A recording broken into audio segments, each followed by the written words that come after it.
Chapter 1. Understanding the Real Meaning of Mind Reading. Welcome to Chapter 1 of The Art of Reading Minds by Henrik Fexeus. Let's start by busting a myth right away. Mind reading is not a superpower. It's not about telepathy, psychic abilities, or reading someone's innermost secrets by gazing into their eyes. It's something far more practical, far more powerful, and entirely learnable. Mind reading, according to Fexeus, is simply the ability to understand what another person is thinking or feeling based on their behavior. This includes their body language, facial expressions, gestures, vocal tone, breathing patterns, and overall energy. In short, it's about reading the signals people send, many of which they don't even know they're broadcasting. Imagine walking into a room and knowing instantly who's upset, who's pretending to be confident, who's open to talking, and who'd rather be left alone. That's the power of mind reading. It gives you social X-ray vision. Why is this important?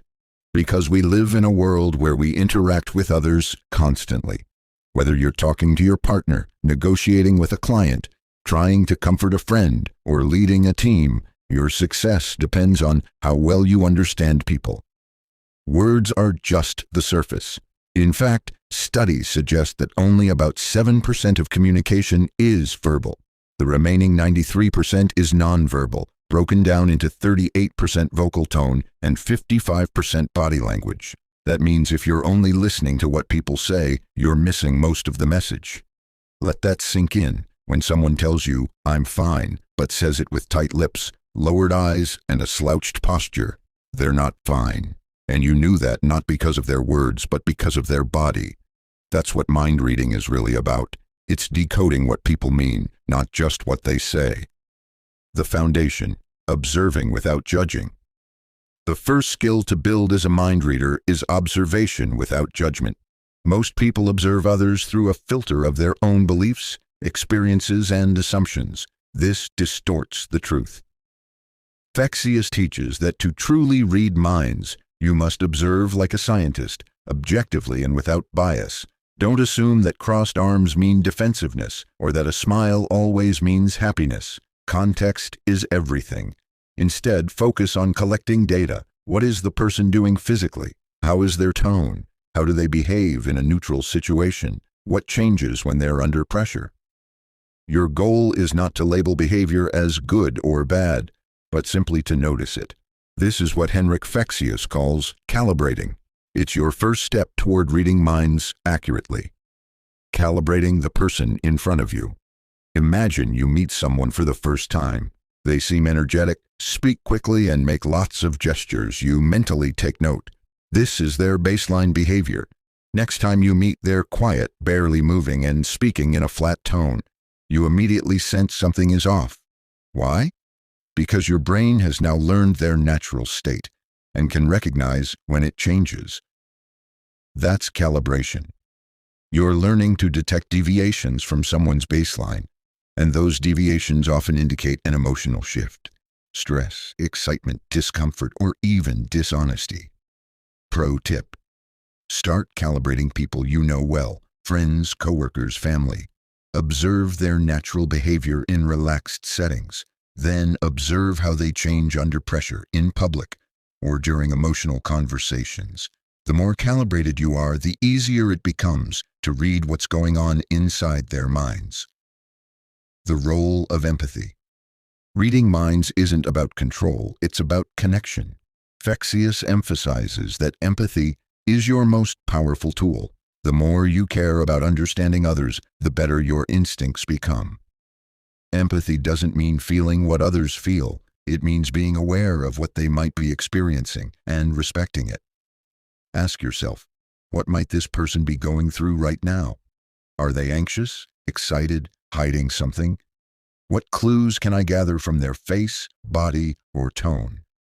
When you approach people with genuine curiosity and kindness, they open up more. You don't need to be manipulative to read minds. You just need to be present.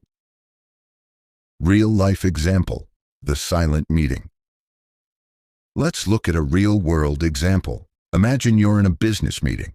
A colleague is presenting an idea, and one of the managers is sitting back in their chair, arms crossed, foot tapping. They haven't said a word. Most people might ignore them, but if you're reading minds, you're picking up the signs. Their crossed arms suggest a barrier. The foot tapping shows impatience. Their silence may indicate disagreement, or they're waiting to speak up with a challenge. You decide to address them gently. Do you have any thoughts on this direction? They immediately sit forward and say, "Actually, yes, I was just trying to decide the best way to raise a concern." You've just unlocked a hidden dynamic in the room because you noticed what no one else did. That's the power of observational empathy. Exercises to build awareness. Fexeus offers simple but powerful exercises to strengthen your mind-reading muscles. People watching with purpose. Next time you're in a cafe, on a train, or at the mall, watch people quietly. Try to guess their emotional state based on body language. Are they stressed, happy, bored? Silent movie challenge. Watch a movie or TV show on mute. Try to follow the story using only the characters' expressions and gestures. This builds your ability to decode nonverbal communication. Mirror journal. After social interactions, reflect in a journal. What did you notice in the other person's behavior? Did anything seem off? What clues did you pick up? How did their body match or contradict their words? These small habits sharpen your perception, and over time you'll begin to notice things others completely miss. Summary. What you've learned in Chapter 1. Mind reading is not magic, it's mindful observation. Over 90% of communication is nonverbal. The key to reading minds is noticing patterns and changes in behavior. Empathy, calibration, and presence are your foundational tools. Practice makes perception sharper. In this chapter, you've unlocked the first secret, that understanding others doesn't begin with speaking, it begins with watching. The art of reading minds starts with silence, observation, and curiosity. As we move into Chapter 2, we'll explore how to decode specific physical cues, the language of the body. You'll learn how hands, posture, eyes, and even breathing can reveal what someone is truly thinking before they ever say a word. Chapter 2. The Secret Language of the Body. Welcome back. In the previous chapter, we uncovered the foundation of reading minds, observation, calibration, and empathy. Now, in Chapter 2, we dive deeper into the body's secret language. Because when words lie, the body still speaks. Henrik Fexeus emphasizes one powerful truth. The body can't hide what the mind is thinking. Even when someone tries to conceal their thoughts, their body will leak small unconscious signals, also known as microexpressions or nonverbal cues. These signals are the key to unlocking hidden emotions. Let's explore the body's vocabulary in detail. 1. Facial expressions, the window to emotion. The human face is a powerful tool. With over 43 muscles, it can express more than 10,000 combinations of emotion. While many expressions are intentional, like a polite smile, others are automatic. One of the most important things to notice is the microexpression, a brief involuntary facial movement that reveals a person's genuine emotion before they mask it. Microexpressions typically last less than a second, but they speak volumes. For example, a flash of disgust might appear before someone agrees with you, suggesting they don't truly support your idea. Tight lips or flared nostrils may indicate suppressed anger. Raised eyebrows and widened eyes often signal surprise or skepticism. Practice tip: watch interviews or debates with sound off. Can you spot the subtle flashes of emotion on people's faces? The more you practice, the faster your brain gets at decoding these instant tells. 2. Eye contact, trust, or tension. The eyes reveal attention, intention, and emotion. But contrary to popular belief, more eye contact doesn't always mean honesty. Here's what to observe. Direct, steady eye contact often shows confidence or confrontation. Excessive blinking can be a sign of anxiety. Looking up to the right might mean someone is imagining a scene. Looking down to the left may suggest they're recalling a feeling or memory. Avoiding eye contact can signal discomfort, guilt, or shyness, but sometimes it's just a cultural habit. Fexeus advises watching how someone's eye behavior changes when they shift topics. If their eyes dart away suddenly when talking about a specific subject, it may reveal emotional resistance. Pro tip: don't stare. People feel uncomfortable under too much scrutiny. A relaxed gaze combined with soft body language makes others open up naturally. 3. The hands never lie. Our hands are expressive and often reveal what we're thinking faster than our words do. Consider the following. Open palms indicate honesty and openness. Clenched fists may suggest tension or anger. Touching the neck, face, or hair is often a self-soothing behavior, signaling stress, nervousness, or uncertainty. Pointing fingers can appear aggressive and controlling. Hidden hands, for example, in pockets or behind the back, may suggest discomfort or guardedness. Fexeus emphasizes that when people are genuinely relaxed and honest, their hands tend to be visible, expressive, and loosely open. Want to spot someone lying? Watch their hands. Do they suddenly stop moving? Do they start fidgeting? Truthful people often use their hands naturally while talking. A sudden reduction in gesture flow could signal hesitation or deception. Say 4. Posture and positioning. The body story. The way someone holds their body tells you how they feel inside, even when their face tries to hide it. Key posture signals. Leaning forward suggests interest and engagement. Leaning back can indicate evaluation or disinterest. Turning the torso away often signals discomfort or emotional withdrawal. Crossed arms may mean defensiveness, but also comfort. It depends on the context and the person's baseline. What about feet? Fexeus says feet never lie. People tend to point their feet toward what they like or away from what they don't. If someone's body is facing you but their feet are pointing toward the door, it might mean they're looking for an exit, literally or emotionally. Try this at your next social gathering. Watch where people's feet point during a group conversation. It often reveals who they're paying the most attention to. 5. Breathing and micro-movements. Breathing patterns are another hidden giveaway. Fast, shallow breathing often signals anxiety or excitement. Deep, slow breathing shows calm or control. A sudden breath hold or sharp inhale can indicate surprise or stress. Also, notice micro-movements like swallowing hard, shifting weight from one foot to another, or a quick twitch in the lips. These are subconscious reactions to emotions. When paired with other signals, these tiny cues become incredibly revealing. Real-life scenario: reading a job interview. Let's look at an example from Henrik Fexeus's experience. Imagine you're sitting in on a job interview. The candidate speaks confidently, smiles a lot, and says they're excited about the role, but you notice something off. Their hands stay under the table. They blink rapidly when asked about their previous job. They swallow hard when asked about long-term goals. Their feet point toward the door. These subtle cues might suggest they're not as confident or enthusiastic as their words suggest. Maybe they're unsure about this position, or perhaps they're hiding a reason they left their last job. You don't confront them. Instead, you ask a follow-up question. What made you decide to leave your previous company? Now you're giving them space to explain, and you're watching carefully how their body responds. Reading the body is like listening to a second conversation happening beneath the words. Key takeaways from Chapter 2. The face reveals hidden emotions. Watch for microexpressions. Eye movements show how someone processes thoughts. Hands and posture reflect confidence, discomfort, or deception. Feet often point to interest or escape. Breathing and subtle movements are silent signals of the mind. Henrik Fexeus teaches that the body is an open book. You just need to learn the language. And like all languages, fluency comes with practice, attention, and curiosity. In the next chapter, we'll explore how to sync with others by mirroring and building rapport, a crucial step in creating deeper connections and trust.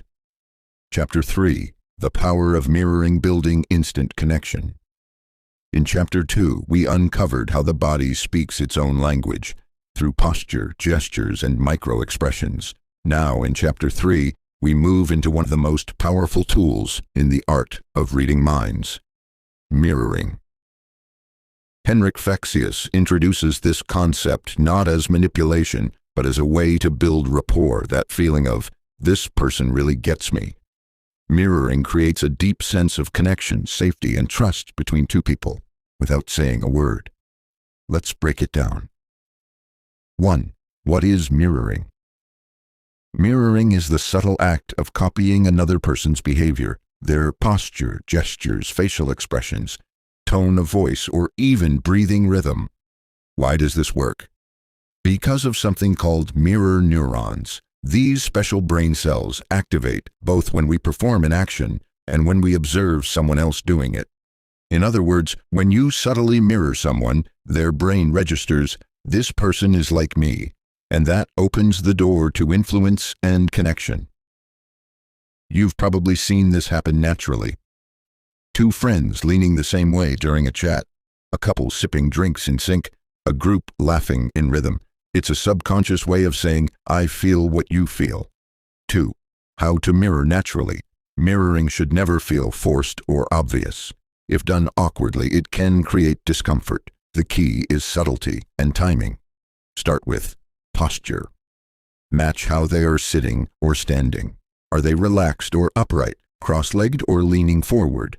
Gestures: if they touch their face, scratch their head, or use hand motions, follow, but after a few seconds. Speech rhythm: match their pace, tone, and even volume. If they speak fast and excitedly, match that energy. If they're calm and soft-spoken, slow down. Breathing: this one's powerful. If you synchronize your breathing with theirs, the connection deepens instantly. Important: don't mirror everything. That feels creepy. Instead, choose 2-3 elements and mirror them with a slight delay. Think of it like a dance, not a copy machine. 3. Mirroring emotions, not just movements. Fexeus teaches that the most effective mirroring happens emotionally. If someone is feeling anxious, meet them with calm empathy, not hyper energy. If they're enthusiastic, match their excitement. This is called emotional calibration, tuning into someone's emotional state and reflecting it with sincerity. Example: imagine your friend is stressed about an exam. They're pacing and talking fast. Instead of saying, calm down, mirror their energy level first. Walk with them, match their speed, listen intently. Then, once you've matched them, lead them into calmness by gradually slowing your movements and speech. They'll follow your pace without even realizing it. This is called pacing and leading. First, you join them where they are. Then you guide them where you want them to go. 4. Building trust with mirroring. Henrik Fexeus points out that we tend to trust people who understand us, match our energy, reflect our values or beliefs. Mirroring taps into all 3. Let's say you're meeting a new client. They're stiff, formal, and reserved. If you come in overly relaxed or loud, it creates a disconnect. Instead, mirror their formality, match their style, and slowly ease into friendliness. This signals respect and understanding. Over time, they'll become more comfortable, and that's when true communication begins.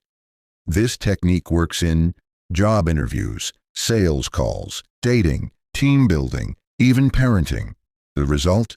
The other person feels seen, safe, and connected. That's real power. 5.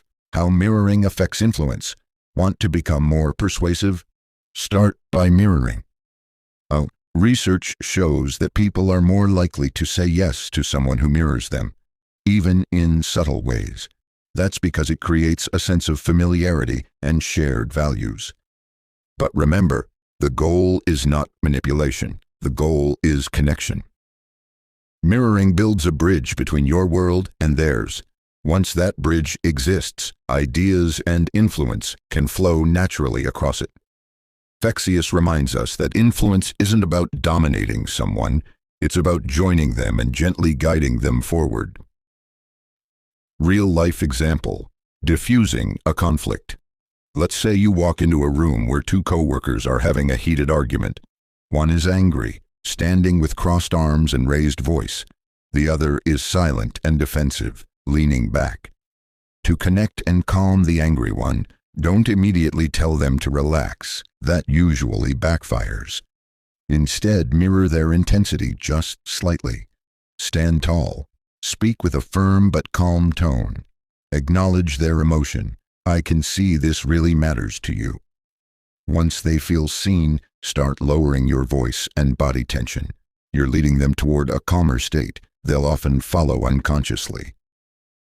Moments later, the temperature drops. A real conversation begins. 6. Pitfalls to avoid. Fexeus also warns about common mistakes. Mirroring too much. If you copy everything, it looks fake. Being out of sync. If you're too slow or obvious, they'll notice. Lack of empathy. If you're mirroring for personal gain, people will feel manipulated. The secret is authenticity. Use mirroring because you genuinely want to connect, not to control. Practice exercise. Try this in your next conversation. Observe the person's posture and energy level. Mirror one aspect, maybe how they sit or their speaking speed. Gradually add another, maybe their gesture or breathing rhythm. See how the connection shifts. You'll be surprised how quickly people open up when they feel matched. Key takeaways from Chapter 3. Mirroring creates deep rapport and emotional connection. Use posture, gestures, tone, and breathing for subtle alignment. Emotional calibration is more important than physical mimicry. Use pacing and leading. Match first, guide later. Authenticity is the heart of influence. Mirror with empathy, not ego. In the next chapter, we'll uncover how to decode verbal cues and hidden messages in everyday conversation, and how what people say isn't always what they mean. Chapter 4. Listening between the lines, decoding verbal language. In Chapter 3, we discovered how mirroring can create instant trust and connection. Now, in Chapter 4, we'll dive into a different kind of reading, the one that happens through words, but not just the words people say. We're going deeper into what they really mean. Henrik Fexeus reveals that most people listen to what's being said on the surface, but if you want to read minds, you must learn to listen between the lines. People often speak in code, not intentionally, but because they aren't fully aware of how much their word choices reveal. In this chapter, you'll learn how to spot patterns, clues, and hidden meanings in everyday conversations. 1. The words we choose.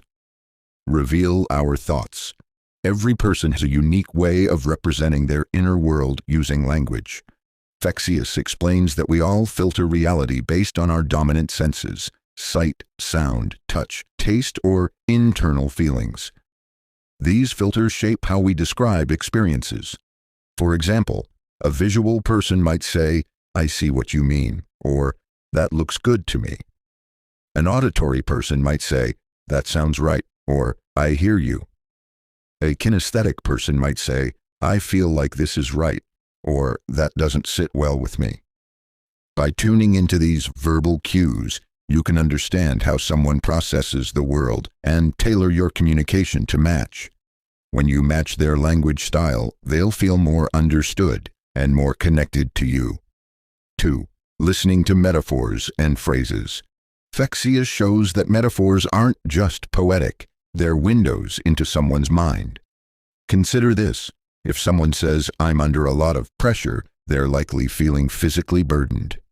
If they say, "I'm stuck," they might feel trapped or unsure how to move forward. If they say, "I'm drowning in work," they may feel overwhelmed and helpless.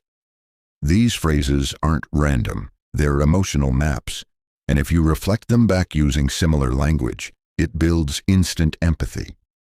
For example, "You're feeling stuck. Let's explore some ways to help you move forward." "You feel like you're under pressure. What can we do to lighten that load?" It's not about parroting words, it's about reflecting the deeper emotional truth. 3. The power of presuppositions. People don't always express their core beliefs directly. Instead, those beliefs show up in presuppositions, assumptions hidden within their sentences. Example: why does no one ever listen to me? This sentence presupposes people don't care what I say. I know I'll mess this up again. Presupposes I always fail. I can't change. Fexeus teaches us to listen carefully to what people believe about themselves and the world. These beliefs shape their behavior, confidence, and choices. As a mind reader, your job is to spot these patterns and respond with compassion or challenge them gently if needed. 4. Notice what's not being said. Sometimes silence speaks louder than words. If someone avoids a topic, hesitates, or gives vague answers, they might be hiding uncertainty, discomfort, or even deception. For instance, you ask, "How was your weekend?" They reply, "It was fine," with a pause and a forced smile. The tone, timing, and hesitation suggest that fine doesn't mean fine. Fexeus urges us to pay attention to incomplete sentences, shifts in tone, sudden topic changes, exaggerated answers like always or never. These are signals that there's more beneath the surface. 5. Spotting incongruence, when words and body don't match. Sometimes a person's body language contradicts their words. They might say, "I'm okay," but their arms are crossed, shoulders tight, and eyes down. This is called incongruence, and it's a golden clue. Fexeus explains, when people lie, feel conflicted, or are unsure, their verbal and nonverbal signals go out of sync. It's like the body is trying to tell the truth, even when the words are trying to hide it. When you spot this, don't accuse. Instead, ask open-ended questions to create space for honesty. Example: you say you're okay, but I sense you might be feeling something else. Want to talk about it? This approach encourages safety and honesty, and that's where real communication begins. 6. Using verbal cues to influence and guide. Once you can recognize someone's language patterns, you can use that to guide the conversation more effectively. For example, if someone often says, "I just can't see how this will work," respond with visual cues. Let's look at the big picture and visualize some possible paths. If they say, "This doesn't feel right to me," use kinesthetic cues. What would make this feel more comfortable or grounded? Speaking their language builds instant trust and allows you to gently influence their perspective. Real-life application: coaching a team member. Imagine you're a team leader and an employee says, "I always mess up when it comes to presenting." Instead of brushing it off, listen deeply. This sentence contains presuppositions, "I always fail," and emotional language, "mess up."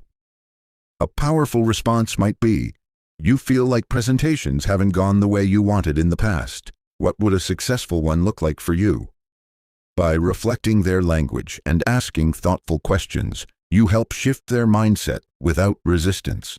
7. Don't just listen, understand. Fexeus emphasizes that the art of reading minds is not about guessing what people are thinking. It's about creating a space of understanding so they feel safe enough to reveal what's really going on. Words are tools, but it's how you listen to them and respond that creates transformation. Practice exercise. Next time you're in a conversation, listen to the exact phrases the person uses. Identify if they use visual, auditory, or feeling-based words. Reflect back their style with your own words. Notice if they relax, open up, or become more engaged. The better you become at hearing the deeper message, the more powerfully you can respond and connect. Key takeaways from Chapter 4: Language Patterns reveal how people think and feel. Match sensory language styles to build connection. Listen for metaphors and presuppositions to uncover beliefs. Watch for incongruence between words and body. Reflect language back with care to guide conversations effectively. In the next chapter, we'll unlock how to spot lies and deception and how to trust your intuition when something feels off. Chapter 5: The Truth Behind the Lies, Detecting Deception and Hidden Motives. Welcome to Chapter 5. We've learned how to observe body language, mirror emotions, and decode verbal clues. Now we step into one of the most fascinating and sensitive areas of reading minds, detecting deception. Let's be clear, this is not about becoming a human lie detector to accuse or expose people. It's about developing your intuition, sharpening your perception, and knowing when something doesn't add up. Henrik Fexeus reveals that most lies aren't criminal. They're subtle, social lies, emotional cover-ups, or moments when people hide parts of the truth to protect themselves or others. But even those lies leave a trail. And when you know what to look for, you can read the signs with clarity, compassion, and confidence. 1. Why people lie. Fexeus explains that people lie for many reasons: to avoid conflict, to protect their image, to prevent embarrassment, to manipulate or gain control. But not all lies are malicious. In fact, many are defensive, a way of saying, I don't feel safe showing my real self. That's why mind reading isn't about catching lies. It's about understanding what the lie is protecting. 2. The telltale signs of deception. There's no single movement or phrase that proves someone is lying, but there are clusters of signals that suggest something isn't right. Here are common indicators: avoiding eye contact or suddenly holding it too intensely, over-explaining or giving unnecessary details, touching the face, nose, or mouth frequently, fidgeting or shifting body position rapidly. Incongruence, words say one thing, body says another. Delayed responses, as if rehearsing answers mentally. But the real magic comes when you compare this behavior to their baseline. 3. Establishing a baseline. Fexeus emphasizes, to detect deception, you must first know the person's normal behavior. Some people avoid eye contact all the time. It doesn't mean they're lying. Others fidget naturally or pause before speaking. So before you jump to conclusions, observe how they behave when relaxed, their speech rhythm and tone, their usual gestures and expressions. Once you know their baseline, you can spot when things shift, and that shift is your clue.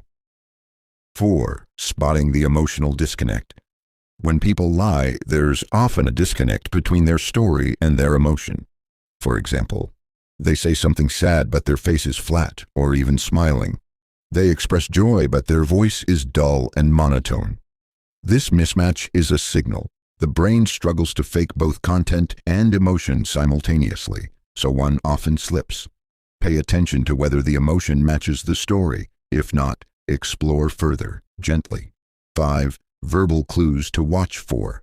Fexeus points out specific phrases that may suggest dishonesty. To be honest. Why preface honesty? I swear to God. Honestly, I don't remember. Why would I lie to you? These are often defensive phrases, meant to convince you rather than communicate naturally. Also, note if someone repeats your question before answering. It may be a sign they're stalling for time. 6. The power of pauses and gaps. Sometimes it's not what's said, but what's not said. Long pauses, abrupt subject changes, skipping details they'd normally mention. These gaps can signal discomfort or a hidden agenda. Here's how to respond without pressure. That's interesting. Tell me more. You paused there. What were you thinking? You mentioned X, but not Y. I'm curious why. This gentle curiosity often opens doors, if the person is ready. 7. Trusting your intuition. Henrik Fexeus emphasizes that your gut feeling is one of the most powerful tools in mind reading. Have you ever felt something was off in a conversation, but couldn't explain why? That's your subconscious detecting microsignals, tiny gestures, tone changes, or emotional inconsistencies. You don't need to prove it, just trust it enough to explore deeper. Your intuition is not a courtroom, it's a compass. 8. Creating a safe space for the truth. The more judgmental or aggressive you are, the more people will lie. Fexeus urges us to create an environment where people feel safe, accepted, not threatened. When people feel safe, they lower their guard, and the truth emerges naturally. So instead of saying, "Are you lying to me?" try, "It's okay if that wasn't the full story. I'm here to understand." This approach invites honesty, not fear. Real-life example: a friend hiding stress. Imagine a friend says, "I'm doing great," but their shoulders are slouched, their voice is flat, and they keep touching their neck. You sense something's off. Instead of confronting them, you gently say, "You say you're okay, but I'm sensing something else. Want to talk about it?" This creates a moment of honesty and deeper connection. You didn't accuse, you observed and responded with care. That's real mind reading. 9. Deception in professional settings. At work, lies are often subtle. "I'm almost done with that project, but haven't started. No issues here, but problems are brewing." Learn to listen for overcompensation, excessive confidence to mask insecurity, deflection, changing the topic or blaming others, vagueness, lack of details or specificity. When you sense this, don't push. Ask clarifying questions. What does done look like? What's the next step from here? What challenges are you seeing right now? This helps you get to the truth without creating resistance. 10. Know when to let it go. Finally, Fexeus reminds us, not every lie needs to be confronted.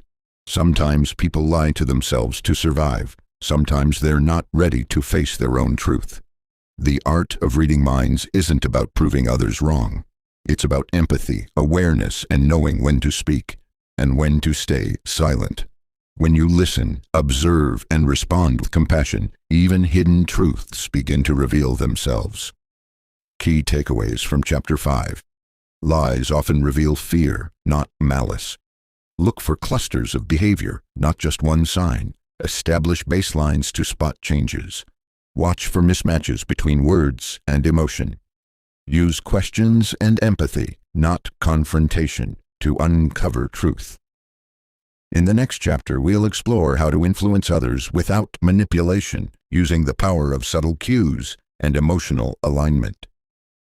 Chapter 6. Influence without manipulation, guiding minds with subtle power. Welcome to Chapter 6.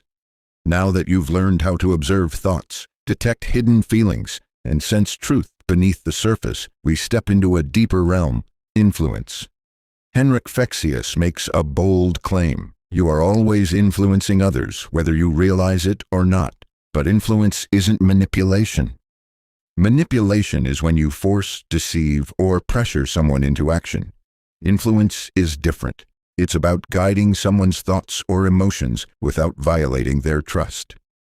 It's a skill you can use to motivate your team, help a friend make a wise choice, support your child's growth, or simply improve your everyday communication. Let's unlock the subtle psychology behind real influence. 1. The foundation of influence: connection. Before you influence anyone, you must connect with them. Why? Because people don't follow logic, they follow trust. Influence begins when the person feels seen, understood, respected. Fexeus says, your ability to influence begins the moment someone feels safe in your presence. And how do you create that? Through skills we've already discussed: eye contact, mirroring, active listening, emotional empathy. Without connection, influence becomes manipulation, but with connection, it becomes guidance. 2. The rule of reciprocity. One of the strongest forces in human behavior is reciprocity. When someone gives us something, attention, kindness, help, we feel an urge to give something back. To influence someone, begin by offering value. Give them genuine praise. Help solve a problem. Share useful insight. Make them feel important. When they feel uplifted by you, they naturally open their mind to your suggestions. This is influence rooted in generosity, not control. 3. The power of subtle framing. How you present information changes how it's received. This is called framing. Example: instead of saying, "You should exercise more," try, I've noticed how much better I feel when I take a short walk each morning. Have you ever tried that? You're not giving orders. You're sharing a story, a feeling, or a suggestion. This invites curiosity, not resistance. Fexeus shows that small changes in phrasing can create big shifts in behavior. 4. Mirror their language. People trust those who sound like them. That's why Fexeus teaches the technique of verbal mirroring. Listen for their word choices, pace of speaking, emotional tone. If they say, "I feel stuck," don't respond with logic, respond emotionally. "That sounds frustrating. Want to talk through it?" By using their language, you step into their world, and that builds influence from within. 5. Influence through questions, not commands. Telling people what to do creates resistance, but asking the right question triggers ownership. Instead of saying, "You need to change your attitude," ask, "What's something you could shift today to feel a little better?" Questions don't challenge a person's ego. They invite reflection. When the idea feels like it came from them, they're far more likely to act on it. 6. Use anchoring to influence emotion. Fexeus introduces the concept of emotional anchoring. Here's how it works. Help someone access a specific emotion, like calm, joy, or motivation. Link it to a physical gesture, like touching their hand or pointing to an object. Later, when you repeat the gesture, it reignites the emotion. It's subtle, powerful, and respectful. You're not controlling their emotions. You're simply helping them reconnect to their own internal resources. 7. Nonverbal influence, the silent power. Words are only part of your influence. In fact, your body speaks louder than your voice. Here are a few nonverbal influence tools. Open posture conveys confidence and receptivity. Head nodding encourages agreement. Pauses after key points signals importance. Smiling with warmth increases likability and trust. When your body aligns with your intention, your message becomes magnetic. 8. Planting ideas with priming. Priming is the art of preparing someone's mind before delivering a message. Fexeus gives this example. If you say, "This might sound a little crazy," before sharing your idea, you've primed their brain to see it as odd. Instead, say, "Here's an interesting idea I've been thinking about," and their brain opens to explore it. What you say before your real message sets the stage for how it's received. 9. The influence of certainty. Confidence is contagious.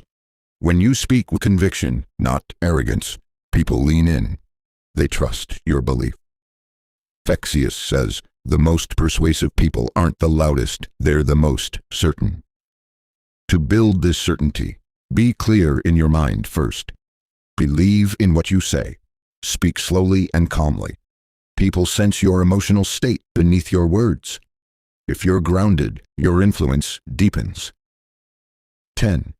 Never violate consent. This is the golden rule of ethical influence. Do not try to change someone who hasn't invited you to. Real influence is not about control, it's about cooperation. If someone says no, respect it. If they're not ready, wait. If they ask for space, give it. Fexeus reminds us that forcing your view ruins trust, but offering it with respect builds a bond that lasts. Real-life example, a manager shaping team culture. Imagine a team that's disengaged, disorganized, and frustrated. The manager could yell, or threaten, or guilt trip, but instead, she chooses influence. She starts by listening, really listening. She mirrors their language, frames new ideas gently, uses questions like, "What would make this easier for you? What small win can we aim for this week?" She praises effort, not just results, shares stories of resilience, models calm behavior. In a few weeks, morale lifts. The team moves in sync, not because they were told, but because they were inspired. That's the power of influence, with respect, empathy, and presence. Key takeaways from Chapter 6. Influence begins with trust, not pressure. Use questions, stories, and framing instead of commands. Mirror language and emotional tone to build connection. Anchor positive emotions with subtle gestures. Respect boundaries. True influence honors freedom. In the next chapter, we'll go deeper into emotional intelligence, how to read and regulate emotions in real time, both in yourself and others. Chapter 7. Emotional Intelligence Reading Feelings in Real Time. Welcome to Chapter 7. At this point in your journey, you've learned how to observe people's behaviors, decode their body language, and even influence their decisions subtly. But there's one skill that ties everything together: emotional intelligence. Henrik Fexeus emphasizes that real mind reading isn't about reading thoughts, it's about reading emotions. Emotions are the invisible language we all speak, whether we realize it or not. They're constantly guiding our decisions, reactions, and connections. And those who can read them can lead them. 1. Why emotional intelligence is everything. People act on emotion before logic. When someone avoids a topic, gets defensive, changes posture, or suddenly goes silent, it's not just behavior, it's an emotional shift. Fexeus says, if you want to truly understand someone, stop analyzing their words, start feeling their feelings. Emotional intelligence means recognizing emotional states in others, responding with empathy and awareness, managing your own emotional reactions in real time. 2. Recognizing emotional cues. So how do you spot emotions as they arise? Here are signs to watch for. Tension in the jaw or neck indicates stress or discomfort. Rapid blinking may signal anxiety or overwhelm. A tight smile masking irritation or nervousness. Sudden quietness often means emotional withdrawal or self-protection. Emotions show up before words. The more present you are, the more you'll see them. 3. Matching their emotional frequency. Here's a powerful technique: emotional matching. When someone's feeling low, don't try to cheer them up too quickly. That creates emotional dissonance. Instead, match their emotional tone. Acknowledge their feeling. Then gently lead them out of it. Example: if your friend looks down and says, "I've just been so overwhelmed," don't say, "Come on, you'll be fine." Say instead, "That sounds really hard. Want to talk about it?" This creates emotional safety, and from there, you can shift the mood together. 4. Self-awareness. Watch your own emotional leaks. You're not just reading others, they're reading you too. Your posture, tone, and facial tension constantly send signals. If you're irritated, anxious, or distracted, it shows. Fexeus explains that emotionally intelligent people don't hide their feelings, they manage them. Before any interaction, ask yourself, how do I feel right now? What am I projecting? Is my energy helping or hurting this moment? Mastering others starts with mastering yourself. 5. Emotionally intelligent language. Words carry emotional weight. Compare these phrases. Why did you do that? Sounds accusatory. What made you decide that? Sounds curious. Calm down often fuels more anger. I'm here with you. Take your time. Lowers emotional walls. Fexeus reminds us the tone behind the words matters more than the words themselves. Speak like you care. Pause like you are listening. Breathe like you're calm. 6. Mirroring emotion, not just movement. In earlier chapters, we talked about mirroring body language. Now we take it deeper. Mirror their emotional state. If someone's joyful, reflect enthusiasm. If someone's solemn, show quiet presence. This builds rapport faster than logic ever could. People trust those who emotionally resonate with them. 7. Know the difference between empathy and absorption. Empathy is feeling with someone. Absorption is getting pulled into their emotional storm. Emotionally intelligent people hold a calm center. They listen deeply, without losing their balance. Fexeus shares a simple technique. When someone shares something emotional, take one conscious breath before responding. This grounds you, keeping your nervous system calm. Then respond from clarity, not from emotional impulse. 8. Reading the group emotion. It's not just individuals, groups have emotions too. Walk into a room and you can feel it. Excitement, tension, fatigue, resistance. Fexeus calls this the social field. If you want to be a great communicator, you must learn to read the room. Is the group open or closed? Are people leaning in or pulling away? Is the energy flowing or stuck? Once you read the group emotion, you can shift it with tone, presence, or even silence. 9. Using emotion as a compass. In the end, emotions are not obstacles, they're guides. They show you what matters, what someone fears, what someone needs. By tuning into emotions, yours and others, you build a deeper connection than words alone can offer. This is the highest form of reading minds, not predicting thoughts, but feeling into hearts. Real life story. The leader who led with emotion. A team was in chaos, burned out, frustrated, demotivated. Their leader tried pushing harder. It backfired. Then one day she walked in and simply said, "I can feel that something's off, and I think I haven't been listening well. I'm here now. Can we talk?" The room softened. Tears came. Honest truths were spoken. Walls dropped. She didn't solve the problem with strategy. She solved it with emotional presence. That's what reading minds really means. Key takeaways from Chapter 7. Emotional intelligence is the foundation of all communication. Read emotional cues before reacting to words. Match emotions before guiding them. Be aware of your emotional signals. Listen with your heart, not just your ears. Next, we'll move into the final chapter, Practical Applications, where we take all your skills and show you how to use them in daily life. Chapter 8, Real-World Mind-Reading Everyday Applications of Mental Influence. Welcome to Chapter 8, the final step in mastering the art of reading minds.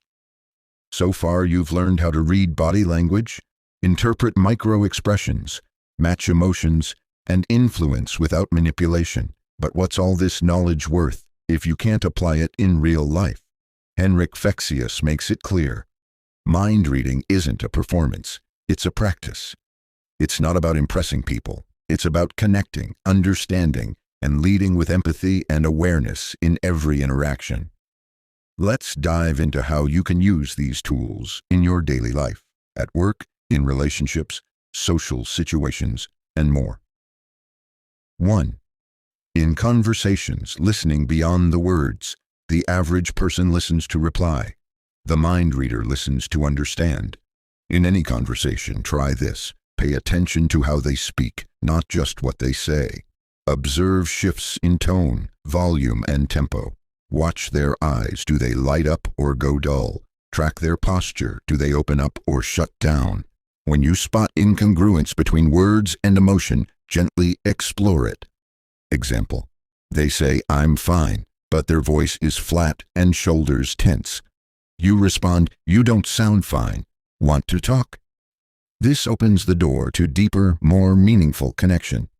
2. At work, reading the room and leading effectively. In meetings, presentations, or team dynamics, mind reading gives you an edge. Let's say you're pitching an idea and your client starts crossing their arms, leaning back and avoiding eye contact. Don't just push through your script. Pause. Ask something like, "Does that sound aligned with what you need?" Or even better, "You seem hesitant. Can I clarify something?" By naming the feeling without judgment, you show emotional leadership. Teams follow those who make them feel seen and safe. 3. In relationships, deeper bonds through emotional awareness. Every relationship, romantic or otherwise, thrives on unspoken understanding. You don't need to be a psychic. You just need to notice when your partner withdraws slightly, when their responses are shorter than usual, when their smile is a little less bright. Then ask with care, "What's going on in there? You've been quiet. Are you okay?" Often, what someone needs most is to feel felt. Mind reading in love means tuning into the emotional frequency, not assuming but sensing. 4. In conflict, de-escalation through empathic influence. Arguments usually aren't about the topic. They're about emotional signals being ignored. To de-escalate conflict, Fexeus suggests, match the other person's intensity first. Then slowly guide the emotional energy downward. Example: if someone's angry, don't whisper. Meet their volume at first, then lower your voice. Use calm body language, soft eye contact, and open palms. Emotion follows emotion. By controlling yours, you help them regulate theirs. 5. Social settings. Confidence without control. When you walk into a room full of strangers, what do? Mind readers don't try to control the situation. They observe it. Who is the social leader? Who's anxious? Who's relaxed? Where's the energy flowing? Then they mirror the group's pace. Start small. Observe before speaking. Build rapport subtly by syncing with posture, tone, and emotional vibe. Once aligned, you can begin to influence with ease, not force. 6. In sales and persuasion. Subtle influence. Sales is not about talking. It's about listening. If you sell a product, a service, or even an idea, your job is to enter the other person's mental space. Ask more questions than you answer. Watch for shifts in facial expression. If they lean forward, they're engaged. If they glance at the door, they're done. Great influencers adjust in real time, not with scripts but with sensitivity. The best persuasion is invisible. It feels like trust. 7. With strangers, building instant connection. Ever meet someone and instantly feel comfortable? That's not magic. It's emotional mirroring. When meeting someone new, match their posture subtly. Use similar words and rhythm. Reflect their emotional energy. Do it naturally, not mechanically. When they feel understood, trust builds fast, even in minutes. 8. Daily practice. Building the mind reader's habit. Here's the truth. Mind reading isn't something you do once in a while. It's a way of being present. Start practicing today. Spend one day in full observation mode. No judgments, just notice. When talking to someone, try to guess what they're feeling, then ask if you're right. Practice breathing slowly and grounding your energy in conversations. The more you observe, the sharper your intuition becomes. And over time, what once felt like guesswork will become second nature. Final reflections. It's about connection, not control. Fexeus reminds us, mind reading isn't about power, it's about presence. It's about understanding people better, helping others feel safe, seen, and heard. Creating more meaningful conversations. Becoming someone people want to open up to. You don't need superpowers. You just need attention, empathy, and practice. Story: The Mind Reader in the Coffee Shop.